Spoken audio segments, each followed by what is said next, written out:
Hello and welcome to the Wildcard Rewind podcast. This week we're talking about the players that can finish top overall at their position. Let's get into it. I just wanna rewind to when we were young and hard. Back to all those good times. Take me back to the start.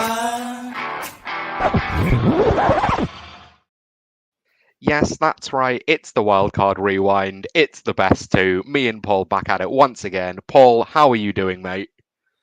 After the experience we just had, I am feeling so much energy and so energetic right now. We just had an amazing moment where we've had to re-record the intro because you lost signal. I couldn't hear you, and then you just stared at me for like 2 minutes, expecting me to answer a question I didn't hear, and it was amazing. So I'm feeling super energetic right now. We both sat in silence expecting the next one to talk, and then Paul just went, we're recording a podcast, don't you? and I did, and I thought he wasn't saying anything, but it turned out it was my internet that wasn't saying anything. But we are here today to talk about a show that we did last year and a really fun one, talking about the player that can finish top overall at each position, which is a really exciting conversation to be having. But before we get into that, we have some big news to go through. We spoke last week about the Jordan Addison situation. Obviously, there might be some more updates on that going forwards. Another relatively exciting one is Jordan Love is sort of semi holding out of camp with an extension in mind. I think very smart for him to try and capitalize on the half seasons of success last year. But the big one, the big news is that our sponsor, Rashid Shaheed, has been extended by the New Orleans Saints, and we're very, very happy for him. So it's only a 1-year extension.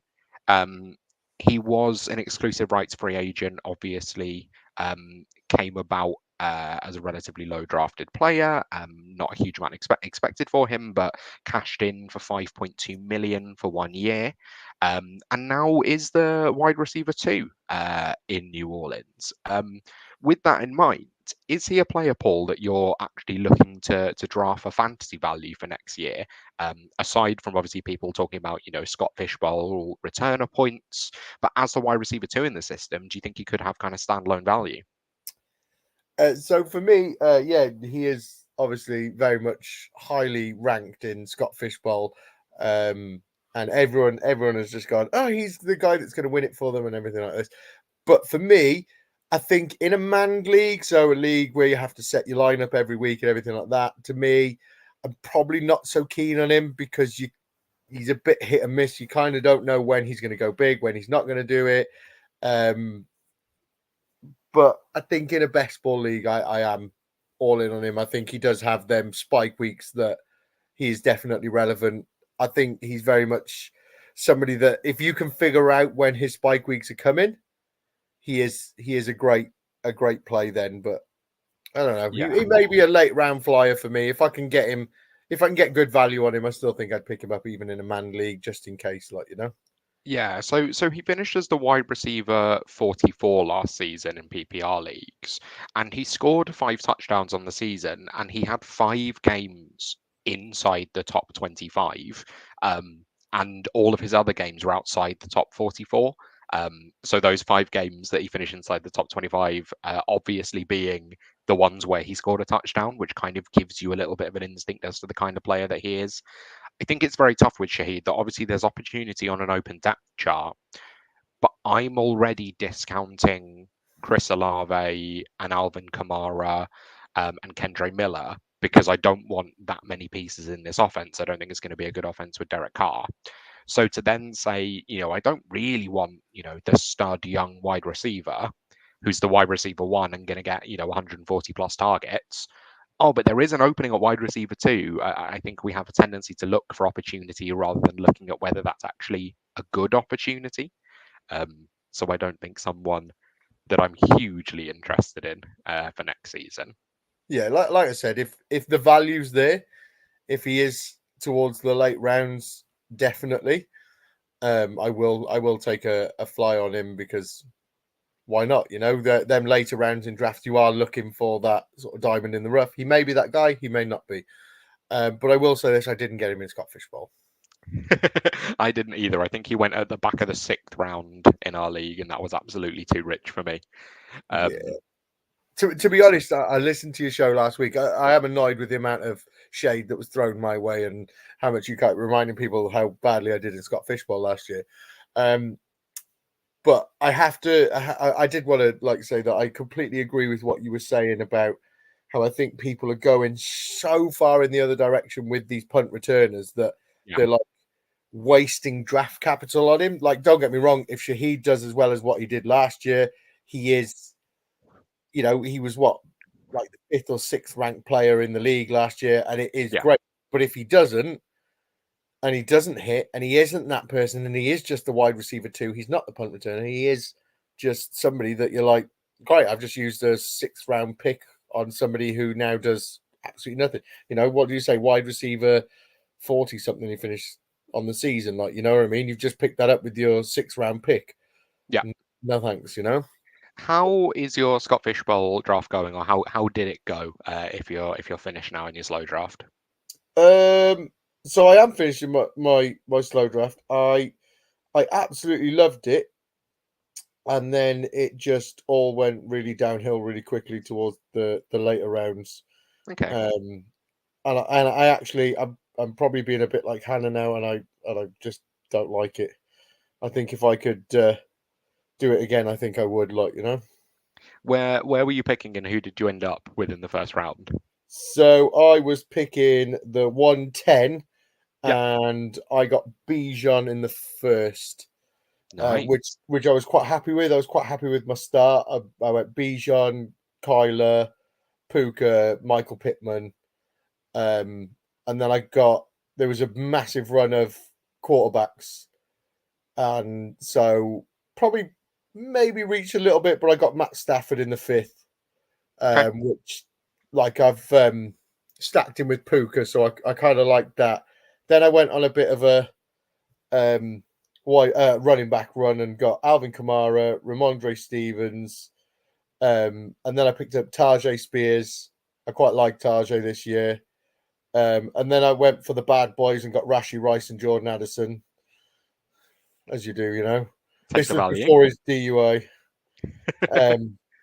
And then it just towards the end rounds, I just feel like do you know what? Honestly, my honest opinion, I don't feel like I got good enough tight ends. Okay. I feel like I missed out on the elite ones.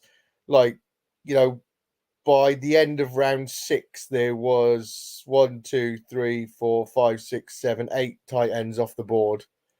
Brock Bowers went 6, 7, and it was like it just didn't seem to be value there.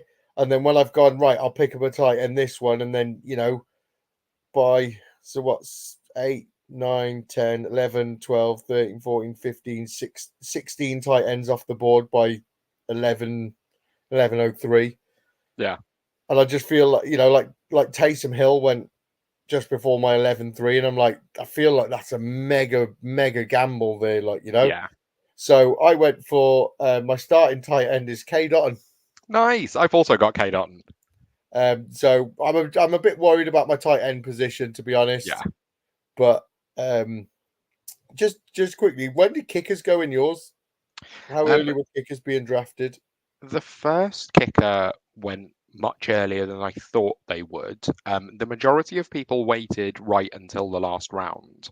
But let me just check. I feel like Justin Tucker went way earlier than I expected him to.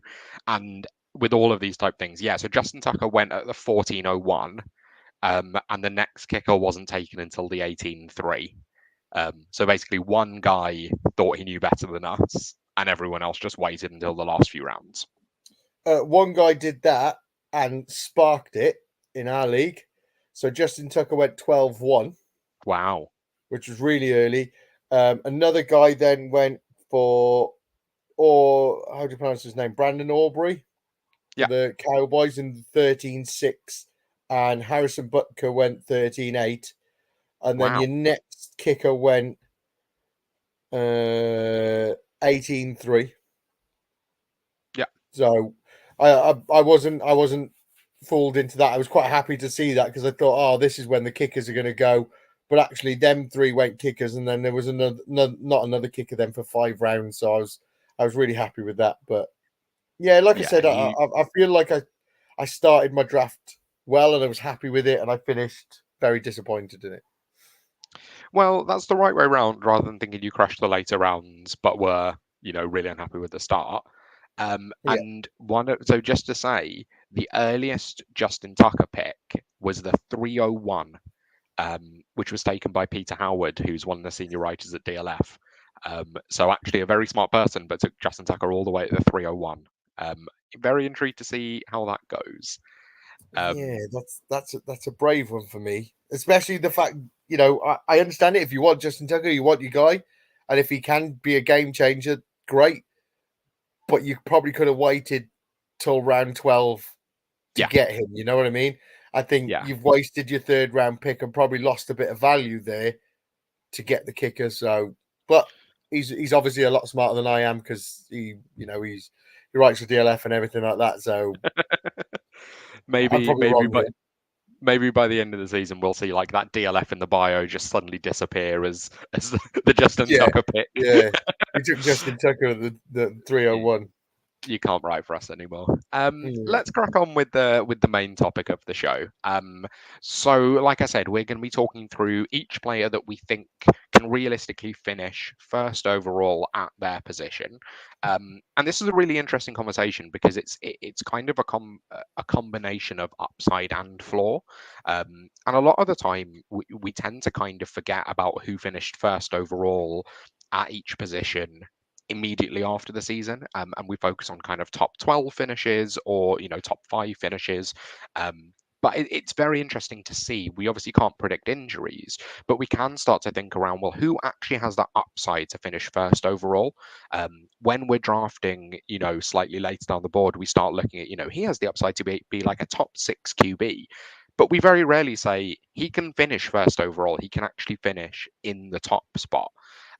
Do you find yourself when you're drafting in the first round, or first couple of rounds of a redraft league, do you find yourself drafting entirely shooting for upside of like who are the league winning players here, or how often do you find yourself thinking about actually I just want the floor of Justin Jefferson last year, where he might not finish first overall, but he's gonna finish in the top 4 if he stays healthy? Oh, that's quite tough to be honest. Because yeah, I think I kind of do a bit of both, to be honest. To sort of look at the players available. Like, if you're the back end of the first round and somebody like Justin Jefferson's there, you kind of look at, you go, oh, he can finish as a wide receiver 1. I don't think he will this year because of the QB play, but you kind of go, do you know what? It's Justin Jefferson. He's going to be a safe pick. Yeah, So, I kind of do a bit of both. I think more where I look at potential of who can finish as number 1 in their position, I look at the sort of the running backs and the rushing QBs and stuff like that. That's where I look at more of a player that can finish as the 1 overall in their position. I know Pat Mahomes is a bit of an outlier, but like the QBs, you go, right, they've got the rushing upside. If they hit and they do that well, they can finish as 1 in their position.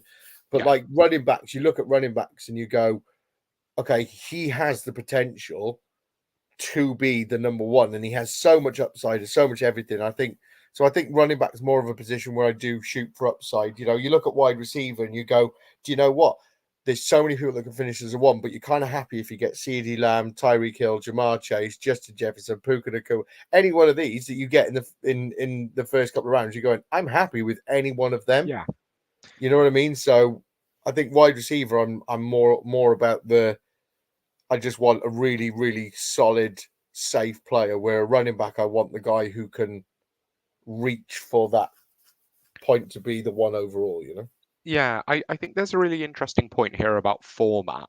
And because when it comes to, a managed league, your home leagues, where you're just looking to make playoffs, I think sometimes floor is the more important thing. To just go, I don't need to have, the QB1, the running back one, the wide receiver one, the tight end one. Like, I just need a good team so that I can finish in the top 6 and I can make playoffs, and then we'll see what happens. I think charity competitions and best ball, where you're playing against a massive field, I think is so much more about, well, I just need to shoot for upside. It's why I spent a lot of the time planning for Scott Fish Bowl, and the same in JCT Cup, and the same in a few of the other charity tournaments that I've been putting together, or that I've been drafting for. I'm going, if I want to win this entire thing, I just have to look for ceiling outcome. Like, you're not going to win this by having like a solid stable of wide receiver 2s, whereas you can sneak into the playoffs in your home league by having a solid amount of RB2s, wide receiver 2s, and then just winning it in the final week. So I think there's definitely a question about format as well when you look to, who can really do it. And the other thing here is that obviously ADP tells us a consensus of who are projected to be the best players. But because of the questions, the conversations we're having about who actually has the upside to finish first overall, it's not actually quite as simple as just, well, just take the first two in ADP, because some of them, they're saying, they have a really high floor, but they're probably not going to put together the points to finish first overall, if everything goes right. So let's crack on with our first position. And Paul, I know you've put together Hannah's picks as well. So starting off with the quarterback position, and I'll take the lead on this one. So the 4 names that I went for, and for each of these positions, we've got a dark horse as well that we think could potentially be in with a shout. I think my dark horse to finish as QB1 last year was Trevor Lawrence, which didn't go hugely well, but he's not it this year. So I've got 4 names at quarterback and a couple of names that are quite notably missed off. But I think you'll understand the theory behind the names that I've gone for, and then the ones that I've omitted as well. Yeah, there's a bit of a theme with your 4 names, isn't there? Very, very distinctly so. And you've touched on it already. So the 4 names are Josh Allen, Lamar Jackson, Jalen Hurts, and Anthony Richardson.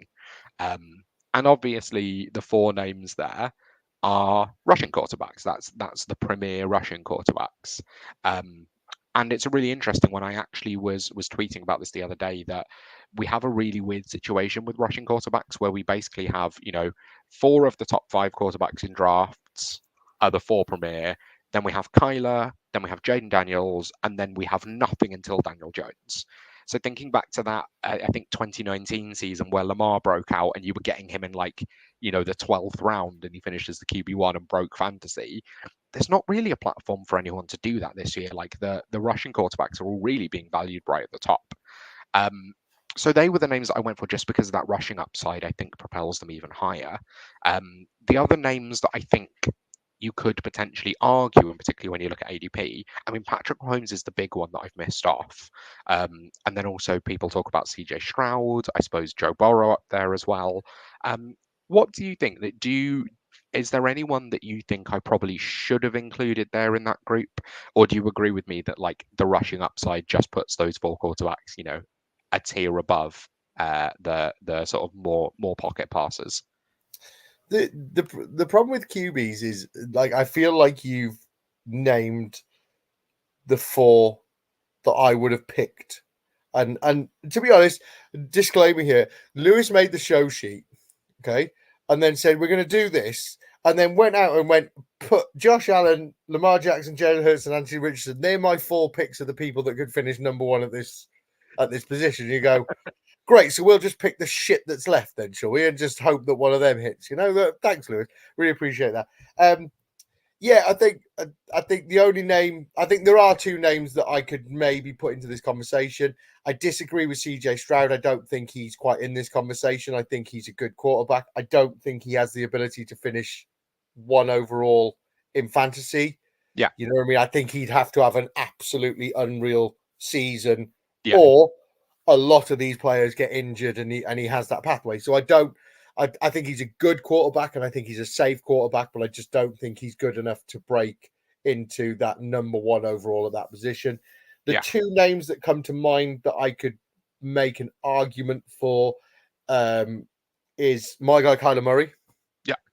I think he has that rushing upside to him as well. Probably not as much nowadays as what the others do, but if they rush him like they did a few seasons ago, he has that ability to be the number one overall. And the other one that I'd like to sneak in there, I have been quite bold on him for the last couple of years. I do like him. I've been slammed on Twitter for picking him. I had him in my dynasty rankings at 7 last year and Trevor Lawrence at 11. And I was hammered because they should have been swapped and everything like that. And that's Dak Prescott. He's the only other guy that I'd make an argument that you could sort of say, do you know what? I think at that point I'd be like, yeah, I don't think any of these have the ability. Dak Prescott, again, I think he's good, but he'd have to have a really, really good season to beat some of these players. Somebody like, to beat Josh Allen to that number one overall QB.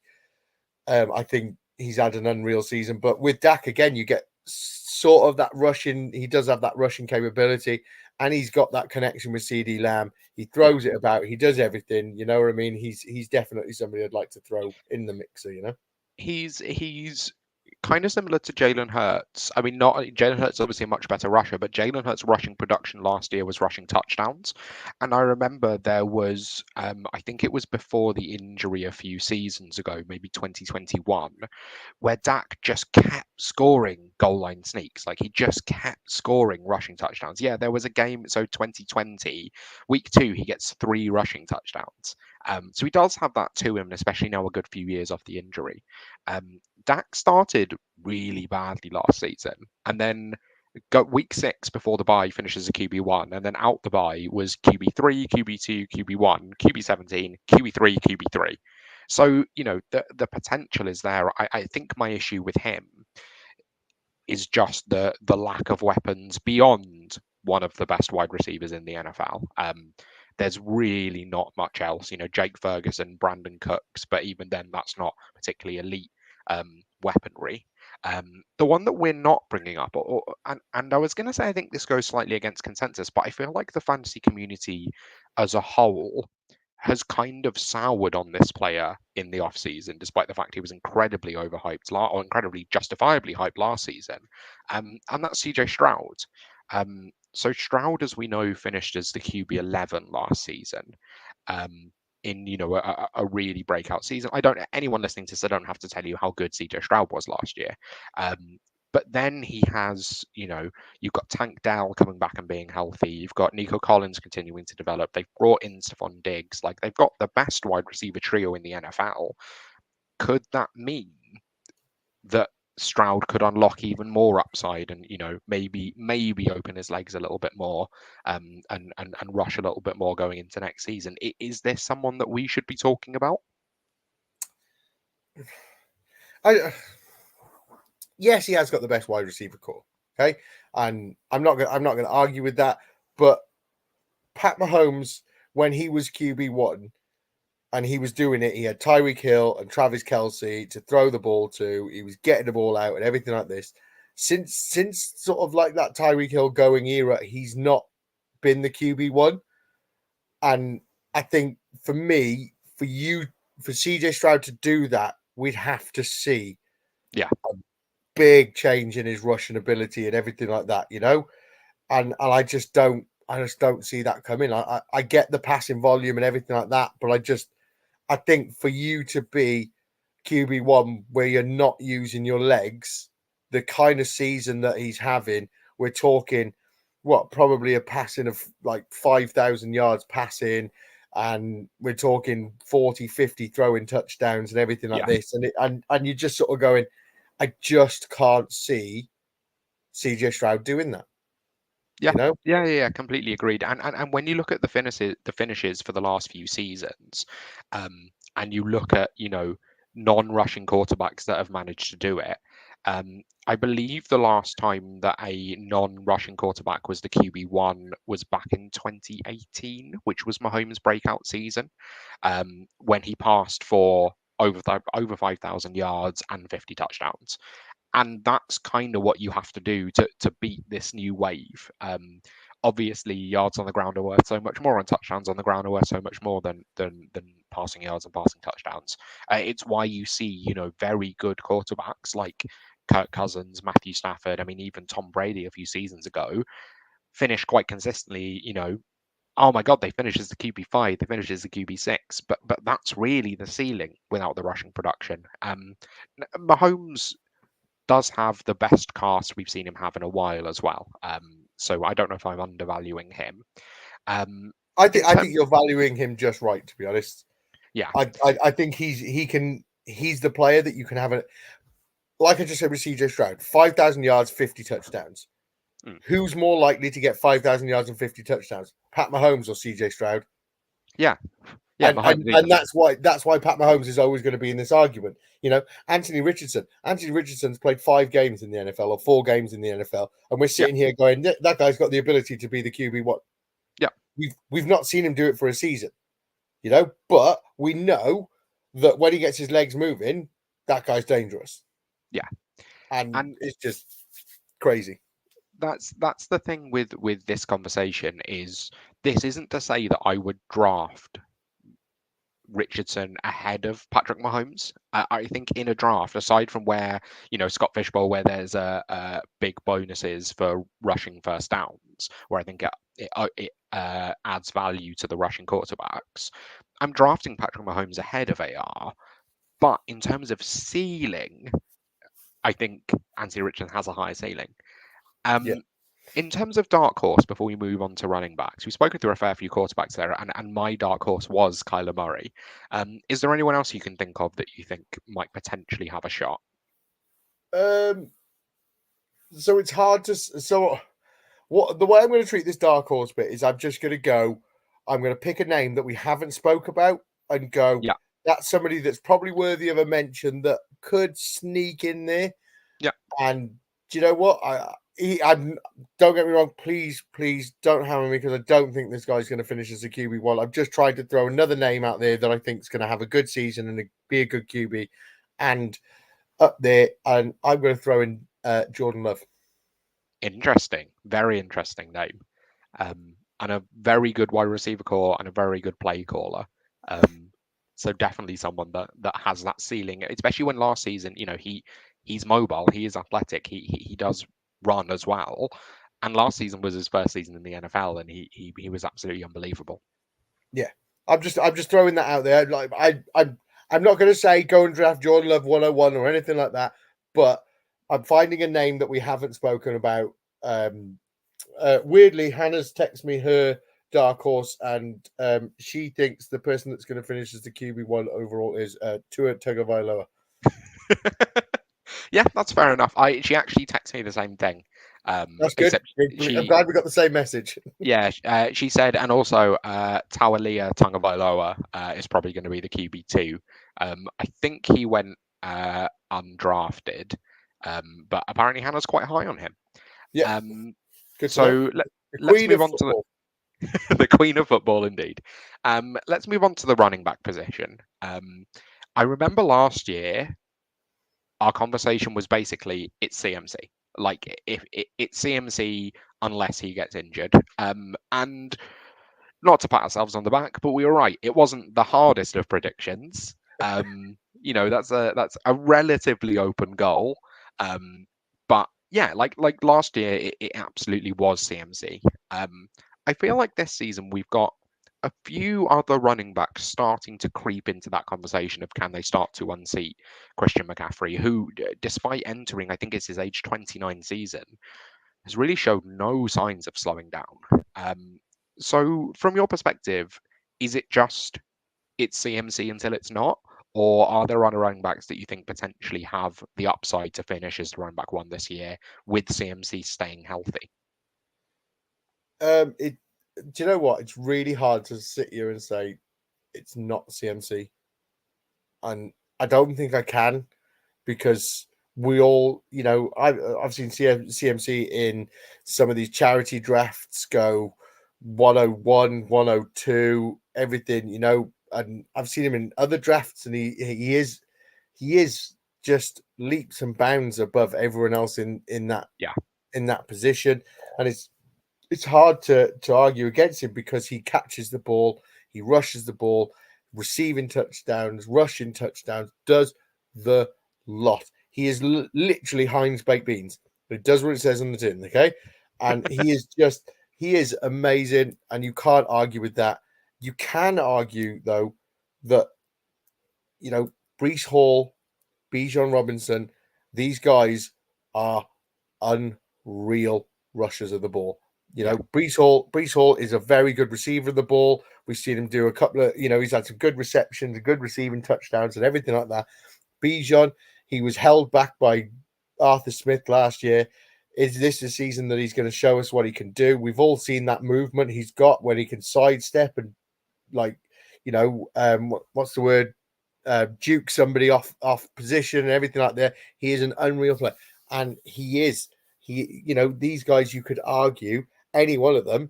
And if I'm honest, if somebody took Bijan over Brees Hall and CMC, I'm not gonna go, that's a really awful pick. Yeah. The same as if you take Brees Hall over all of them. I'm not going to argue that that's a really awful pick.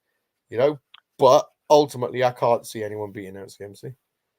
Yeah, I think the difficulties of the question is saying, like, if CMC stays healthy, they have to just beat a healthy CMC.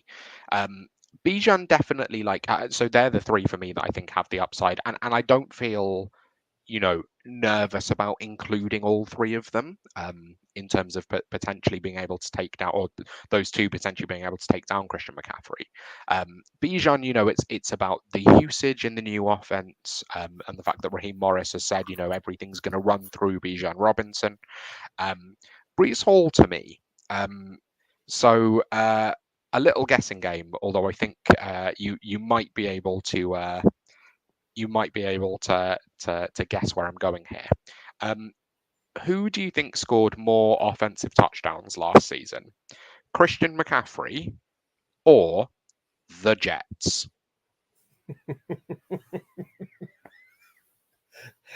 Christian McCaffrey. I think I've seen that stat somewhere.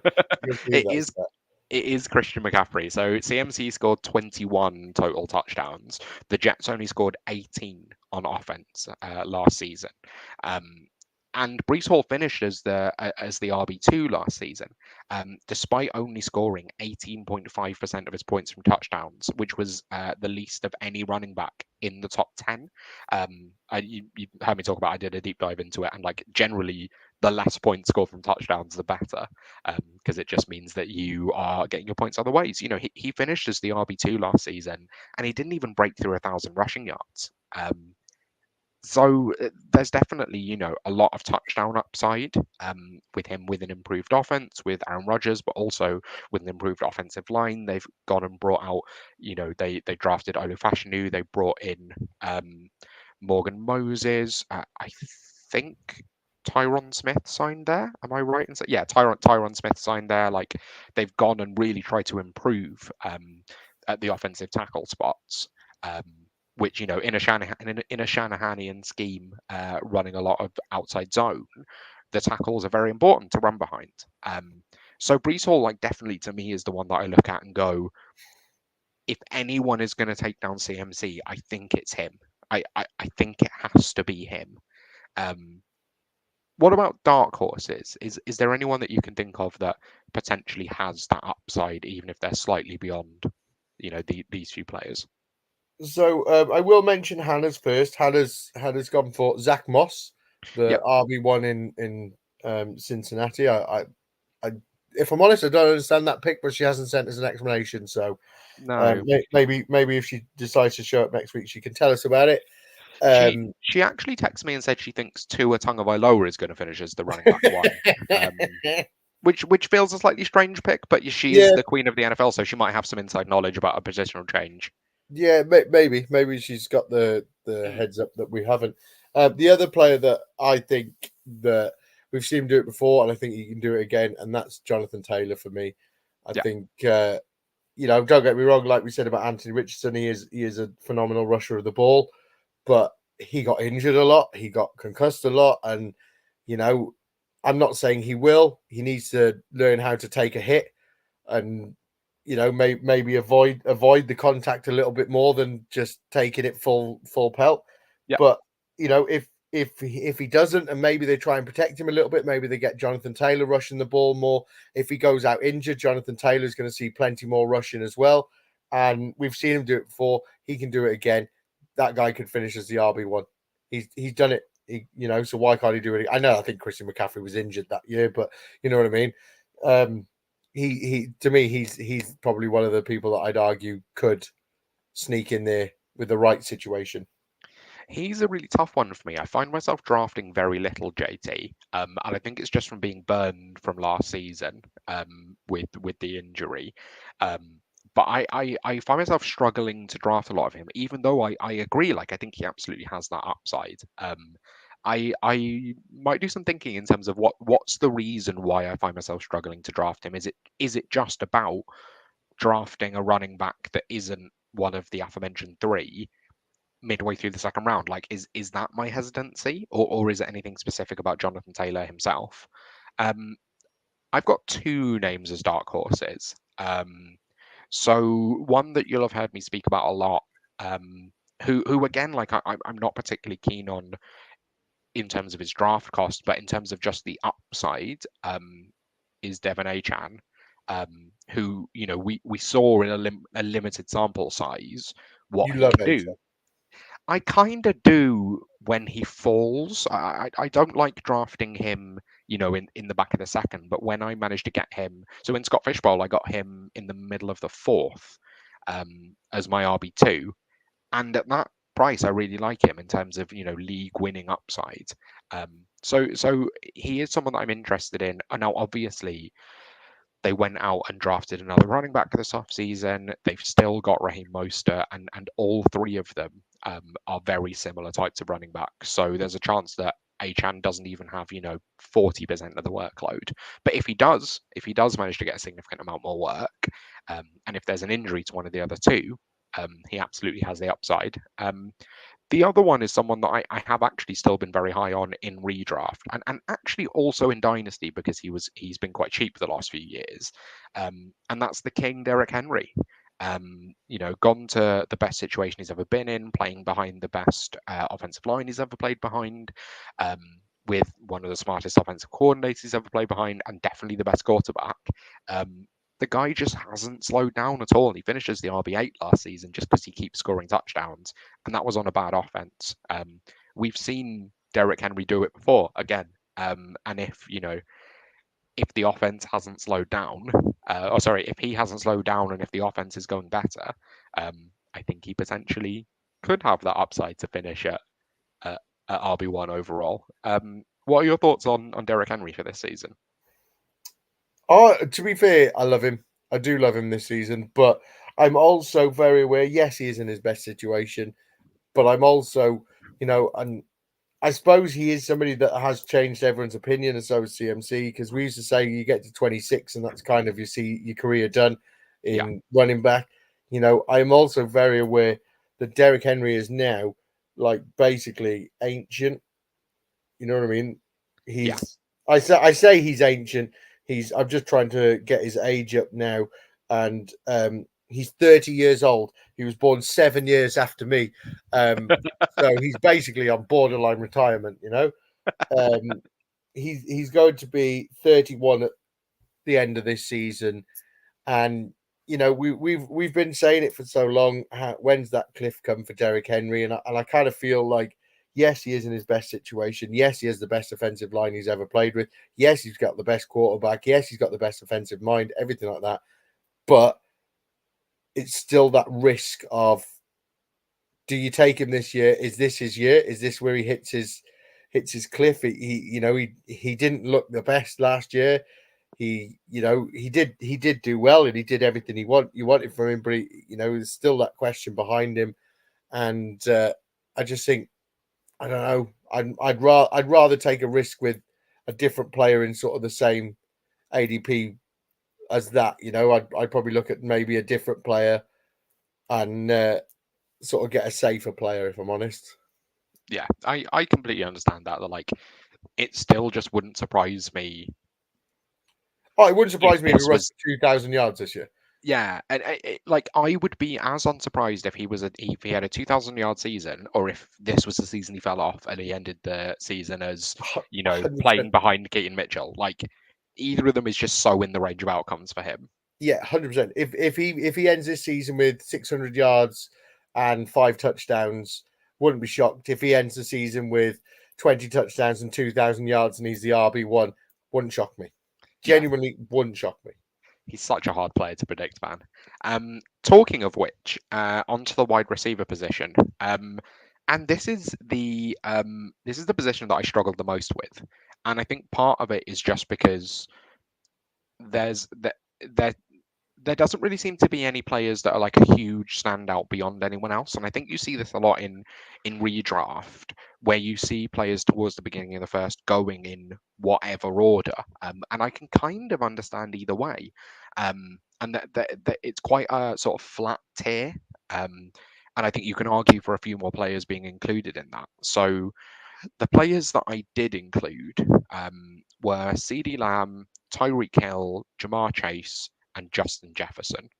And there were a few others that I debated going around the same range that I decided not to go with just because of, it's that pure upside conversation. Players like Amon-Ra St. Brown, AJ Brown, Puka Nacua, that I just don't quite see the same upside in. But what are your thoughts on those 4 names? Do you agree with them as the 4, most likely to finish at the wide receiver 1 position?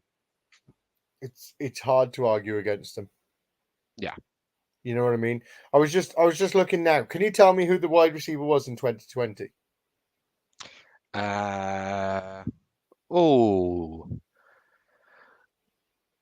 Nope. No, I can't. It was Devontae Adams. Okay. I can tell you who it was in 2021. Can you tell me who it was in 2021? Cooper Kupp. Okay. Can you tell me who it was in 2022? Justin Jefferson. Can you tell me who it was in 2023? CeeDee Lamb. So the point I'm making here is wide receivers 2019. Oh, I don't think DeAndre Hopkins. But it. Oh, Michael Thomas. Michael Thomas. Can you tell me 2018? We spoke about this guy earlier. Rashid Shaheed. No, who had their breakout season in 2018? You mentioned the quarterback earlier. I'm struggling. Pat Mahomes had his breakout season in 2018. So who was wide receiver 1? Tyreek Hill. Tyreek Hill. Who was it in 2017? God. That's probably not. You mentioned him earlier as well. Hopkins? Yep. 2016? Is that OBJ? Mike Evans? 2015? Christ, we're going, but I don't think I was even playing fantasy at this point. And Antonio Brown? Yeah, AB, that makes sense. So 2014, 2015 was the last time we had the same wide receiver 1, and that was Antonio Brown. Since then, it has been a different person every year. So yeah, these 4 you could make an argument for, but there's only one name on that list that hasn't won it yet. Jamar Chase. and that's the reasoning. Yeah. But mate, it just shows how hard it is to predict the wide receiver 1. Since 2015, we've had a different player at wide receiver 1 every year. Yeah. And every one of them has been a worthy person to finish as the wide receiver 1. But it just tells me that we could argue here. We could say CeeDee Lamb, Tyreek Hill, Jamar Chase, Justin Jefferson. Yes, them 4 are probably the 4 that you could argue. Justin Jefferson, it's going to be a tough season for him at quarterback. They reckon Sam Darnold's going to be taking the first team snaps in training camp and everything like this. He could be the guy starts week 1. Then they're going to bring in JJ McCarthy at some point and stuff like this. So you feel for him. Jamar Chase has got Joe Burrow. Like, we know what him and Joe Burrow can be. Tyreek Hill has got Hannah's QB1 overall, Tua Tagovailoa. CeeDee Lamb has got Dak Prescott throw into him. Then we could argue so many other players could have that upside season and just finish up there. And, there's so many other players in here. AJ Brown, you could make an argument for him. Puka Nacua had one of the best or the best rookie wide receiver season that we've ever seen. I was going to correct you on that to tell you it was the best, but you didn't. Mate, I saw your eyes light up when I mentioned Puka Nacua. You're like, I'm talking about Puka. Bit like me with Kyler Murray and MHJ, Yeah. MHJ, another guy, he's got a great QB throwing the ball to him. I'm not saying he's going to do it, but he's probably going to beat Puka Nacua's record this year. And, there's just so many players here that have such good quarterbacks throwing them the ball. And you could make an argument. I think this is the hardest position to predict who's going to finish as the number one overall out there. Right. Yeah, I completely agree, and I think this is why it's such an interesting exercise that I think in fantasy communities we have a tendency to just go and look at last season's stats and go, well, this player did this last season, so it's going to be the same thing. But as analysts, you have to be able to think about, well, how's the situation going to change into next year? Whether that's looking at personnel, whether it's looking at coaching changes, whether it's looking at schematic changes. Like, we have to be able to understand all the different intricacies of why things might be different going into next season. And in the same way, like, I'm putting together some content around Cooper Cup's 2021 currently, and when you're looking into it and when you look at the context beforehand, and bear in mind that's the greatest wide receiver season we've seen in fantasy, like full stop. No one thought that was going to happen beforehand. Like, people were talking about him going for breakfast with Matt Stafford, and the connection's quite exciting. But he was a fourth round pick that year. Like, no one was looking at that going, this guy could break 2,000 receiving yards. This guy's going to get the Triple Crown. Like, wide receiver is such a hard position to predict, even though it's my favorite to scout. With that in mind, and we've mentioned a lot of names. Sorry, Yes. I just wanted to throw in there. Look at Puka Nacua. Justin Jefferson came into the league and broke every record for rookie wide receiver, and everyone was like, "Oh my god, he's broke everything. He's fantastic, best wide receiver we've ever seen." Blah blah blah blah. Same with Jamar Chase, same with MHJ and everything like that. Yet Puka Nacua comes out of absolutely nowhere. Nobody even seen that coming, apart from friend Matt FF Dynasty, the only guy I know that was fully in on him. But nobody saw that coming, and yet he just went and done it. Yeah. And that's and it's just, to me, it's just, that's how crazy wide receiver can be. I think a lot of it comes down to the fact that, like, we have the least ability to predict opportunity at the wide receiver position. So we know who the starting quarterback is going to be. We generally know who the starting tight ends are going to be. We know how running back works, that it tends to be the starter and then the next guy and then the next guy.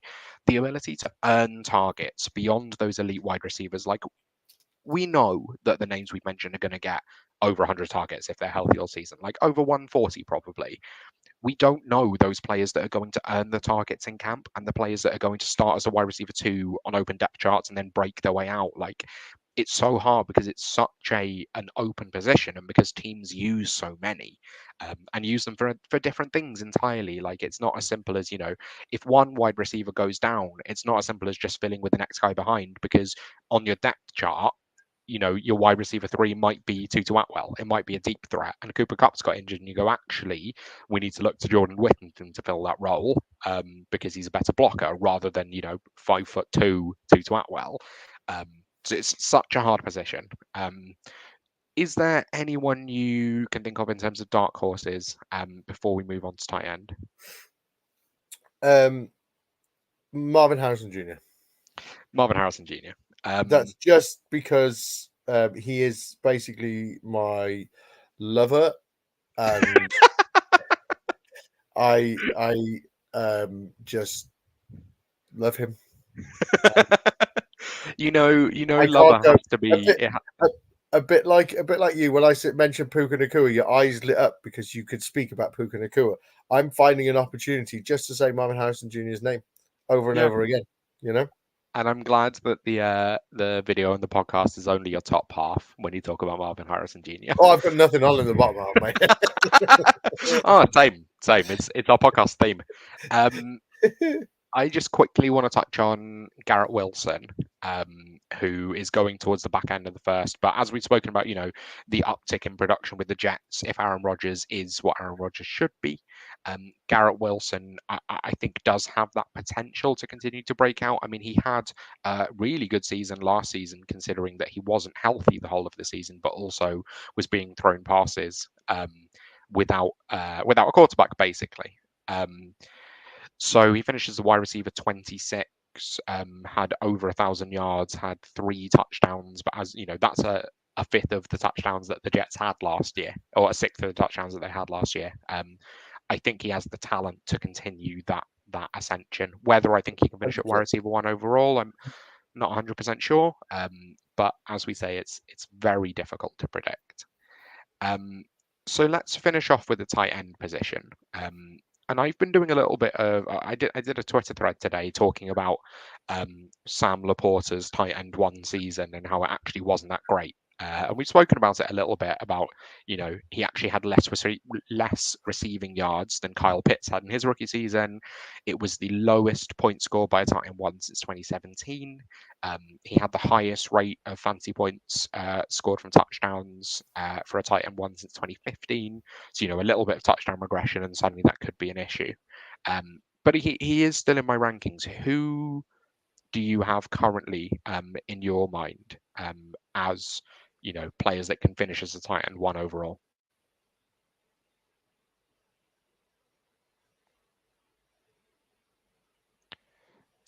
Who do you have in your mind that can finish as a tight end 1 overall, Paul? Right, you're back. I lost you for a second there. Yeah. Who do I think is going to finish as tight end 1 overall?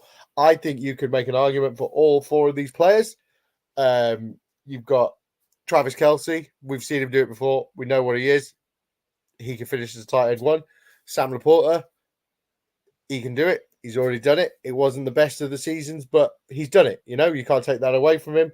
Mark Andrews, I would say he's the least likely out of these 3 to do it. I think we're all still hoping he could be what he was before, and I don't know. He's a great tight end. Don't get me wrong.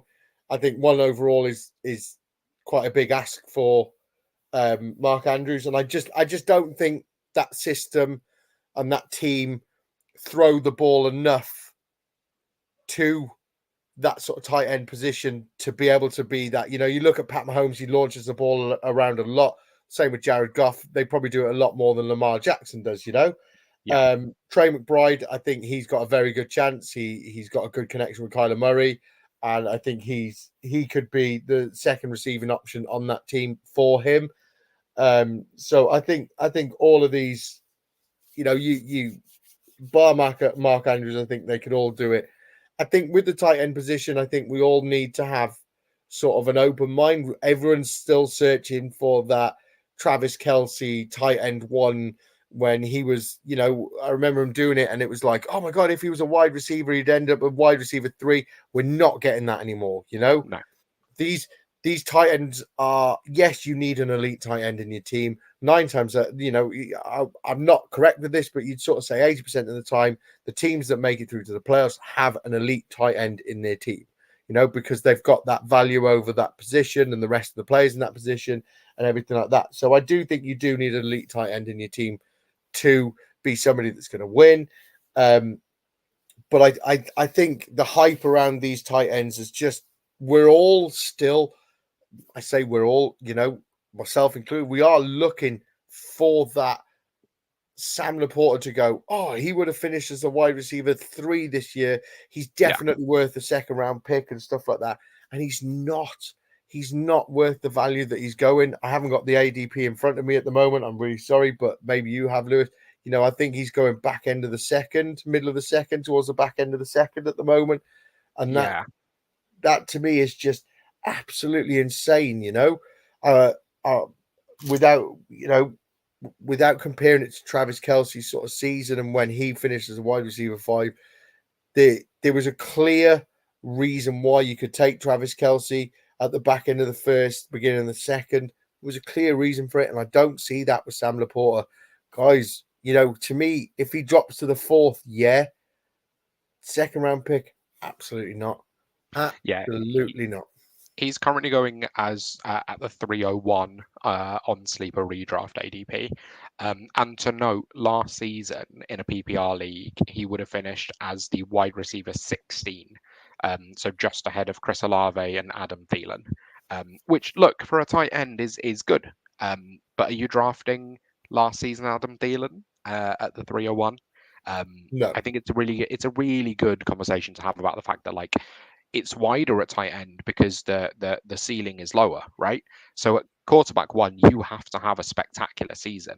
At tight end, you don't necessarily have to blow the doors off to finish at the tight end one, and it's why there's a couple names in terms of dark horses. So Kyle Pitts and also Dalton Kincaid that could quite Oh, easily be God. the number one targets. Why have you mentioned Dalton Kincaid? You did a panel with Mags, and all of a sudden you're like, oh yeah, Dalton Kincaid, No, leave him out of it. Well, I think it's about target volume and it's about upside on the offense. That, like, if the ceiling is lower to finish as the tight end one, then target volume alone can get you there alongside a relatively high rate of touchdowns. And last season, Sam Laporta had under 1,000 receiving yards, but he had 10 touchdowns on the season. So if that's the path that you need, if you're telling me that Dalton Kincaid can have 1,000 receiving yards and 10 touchdowns, I think he probably can. I think Kyle Pitts can. Like, I think Kevin Ingram probably can. I think there's a lot of tight ends that can do that, because I think the ceiling is just so much lower that there are lots more players that can finish there. I think Kyle Pitts for me is somebody that I was quite vocal on when he first came out. Yep, I remember. But I'm all in on him this year. I've drafted him in so many places this year because his value has just plummeted. And yet, to me, the change in coaching staff there is such a big change. And, I know Mags is going to hate this, but the change in quarterback, Drake London's going to see more targets. Yeah. Kyle Pitts is going to see more targets. Now, to me, I'm in on Kyle Pitts going, do you know what? I actually like him this year and the value I can get him in. And he's an athletic freak. And maybe we're all going to see that tight end that was coming out of college and everyone was like, yes, he's going to be the best. I'm not going to sit here and say he's going to finish as the one. He has the opportunity to do it, but he'd need a phenomenal season to do it. And yeah, I'm all in on Kyle Pitts this year. If I can pass on Sam Laporta at the 301 and get Kyle Pitts like 4 rounds later, slam dunk. I am not going to have any Sam Laporta for next season, and maybe that'll be wrong, but I just can't justify the cost. And it's nice to kind of round out the show that we started off talking about people taking returners and the cost that you're missing out on, and now finishing with taking last season's tight end one and the cost that you're missing out on by taking that high with such an open position. Paul, is there anything else you'd like to add on tight ends or on any of the positions that we've covered? We can finish with I've just heard your phone. So Hannah's just texting her tight end one pick. Yeah, she has. I don't know if you had the same one, but Hannah's just texted me her tight end one this season, and she's gone for another Bengal. It's Mike Gesicki. Oh, that's a very interesting one. Yeah, who used to receive the ball from Tua Tagovailoa. So maybe there's a bit of a theme here. That's interesting. I actually had Thaddeus Moss from Hannah. I'm pretty sure he's out of the league now. But again, she's an insider. She might have some intel that we don't know about. But with that, we will bring us to an end for the show for this week. Thank you so much for tuning in. Make sure to subscribe and follow us on Twitter at Wildcard Rewind. Head on over to our YouTube channel, search for us at Fancy Wildcard, and make sure you give us a like and a subscribe. And we will see you next week.